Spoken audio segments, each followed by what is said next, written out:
Bismillahirrahmanirrahim. Kemudian sebelum kita membahas daripada syarat-syarat al-istinja, baik dari segi alatnya, atau baik dari segi tata cara, ataupun baik dari segi kita menggunakan sesuatu, menggunakan alat, atau dan dari segi syarat-syarat yang keluar dari najis itu, kita akan bahas ada 3 cara seorang itu istinja, seorang itu bercebok. Yaitu cara yang pertama itu adalah ketika seorang itu beristinja atau bercebok pakai air dan pakai batu. Yaitu gimana caranya yang afdol, dan ini cara yang paling afdol, yaitu ketika seseorang itu menggunakan batu dulu.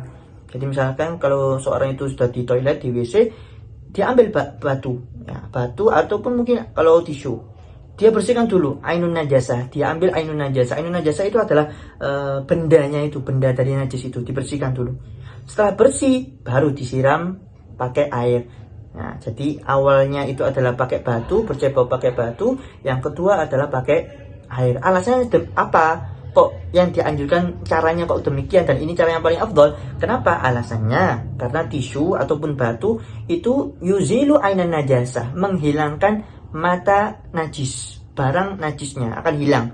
Tapi air itu bisa menghilangkan ainun najasah dan juga bisa menghilangkan atharoha, bekas daripada najis tersebut, sehingga nggak akan berbekas kalau orang itu pakai bercebok pakai air. Tapi kalau orang cukup bercebok pakai pakai batu, masih ada bekasnya, tapi dimaafkan, cukup.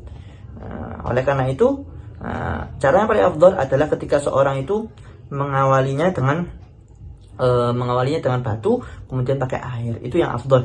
Kalau dibalik bagaimana? Kalau dibalik misalkan air dulu, habis air terus batu, habis air terus batu, maka ini nggak dapat mendapatkan fadilah, keafdolan. Kenapa? Karena kalau seseorang itu sudah istinja ataupun bercebok pakai air dahulu, maka mata atau benda najisnya sudah hilang, dan batu mari nggak berguna, maka nggak ada faedahnya dong, karena sudah bersih semua. Jadi kalau memang kalau ingin menggunakan batu, maka hendaknya batu duluan dipakai, setelah itu pakai air. Niscaya dia akan mendapatkan keafdolan dan kesempurnaan di dalam beristinja. Kemudian yang kedua itu adalah tingkatannya itu ketika seorang itu cukup memakai air. Dan ini yang sering mungkin di WC-WC kita, toilet-toilet kita, kecuali mungkin toilet-toilet umum seperti di restoran ataupun di bandara, maka itu banyak tisu atau yang sebagainya. Nah, tapi yang paling afdol pakai air. Kenapa? Karena itu sudah bersih semua, enak, nggak repot. Itu. Yang ketiga itu adalah cukup hanya menggunakan istinja atau bercebok pakai batu. Kenapa kok ini tingkatannya paling terakhir? Karena ketika seseorang itu istinja ataupun bercebok pakai batu, itu cuma membersihkan benda najisnya, tapi masih ada sisanya.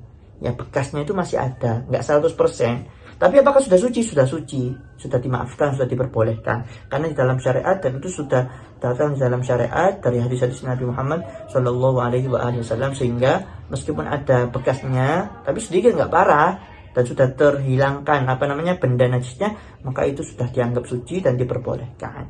Karena ini termasuk rukhsah, keringanan yang diberikan oleh Allah kepada umat Nabi Muhammad Shallallahu Alaihi Wasallam. Mudah-mudahan manfaat dan barokah. Amin ya rabbal alamin.